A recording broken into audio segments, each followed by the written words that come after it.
বন্ধুরা, পুতুলের ঘর চ্যানেলে সবাইকে স্বাগত জানাই। দেখুন, আমি আজকে মূলো শাক, 5 আটি আর ছোট ট্যাংরা কিনে এনেছি। ছোট ট্যাংরাটা পরে দেখাবো, মূলোটা আগে দেখুন। মূলো শাকের ওই গোছ কাটছি আর জলে দিচ্ছি, ধুয়ে নেবো ভালো করে। আজকে আমি মূলো শাক ভাজা করব, আপনারা দেখুন আমি কিভাবে করি। দেখুন, ভালো করে ধুচ্ছি, এতে ওতে করে ধুয়ে ভালো করে মোটামুটি হয়েছে। এবার দেখুন, কলতলায় বসেই কেটে নিচ্ছি।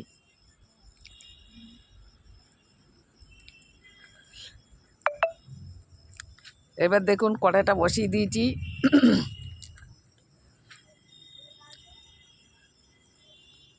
একটু সিদ্ধ করে নেবো, ভাপ জল ফেলে নেবো।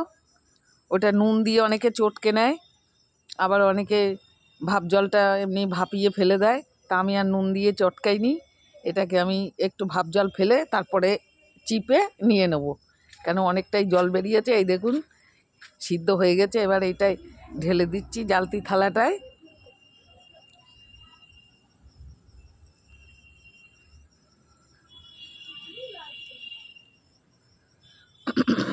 এবারে আমি কড়াইটা বসিয়ে দেবো, শুকনো লঙ্কা দিয়েছি।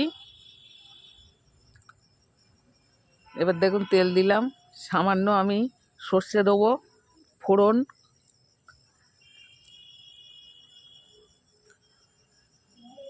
জলটা চিপে চিপে নিয়েছি, বুঝলেন তো, একদম ঝরঝরে মতন প্রায় হয়ে গেছে।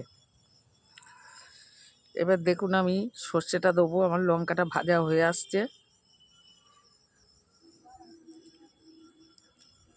মূলো শাক সবাই ফেলে দেয়, কেউ খায়, আমিও খাবো আজকে।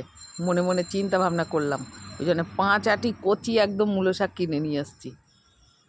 যাই হোক, এবার এই ভাজা করছি।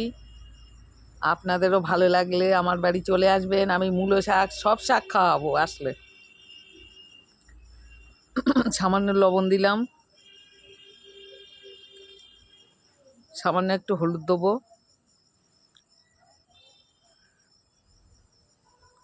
এবার একটু নাড়াচাড়া করে দিই।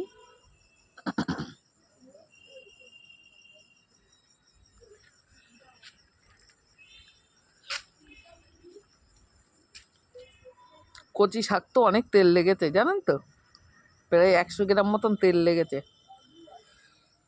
খেতে তো ভালো লাগবে, তেল দিলেই ভালো লাগে খেতে। দেখুন, একটুখানি সামান্য রসুন দিলাম ওই তেলের উপরে। রসুনটা দিলে তাহলে মুলো মুলো গন্ধ বেরোবে না। এটা কিরম গন্ধ বেরোয় না মূলো শাকে, খুব ভালো লাগবে খেতে।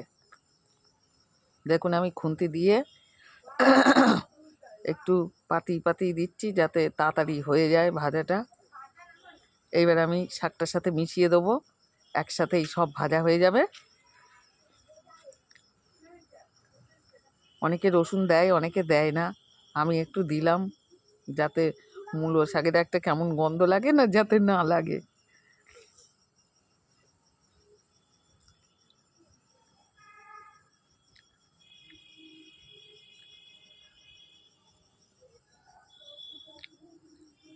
এবার দেখুন, শাকটা আমার হয়ে গেছে, আমি পাশের প্লেটটায় নামিয়ে নিচ্ছি।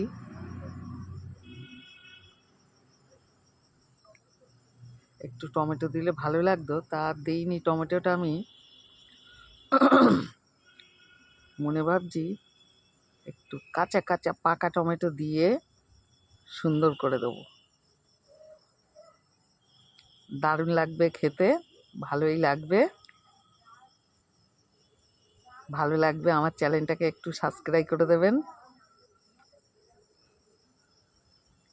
রাখলাম, টাটা, বাই।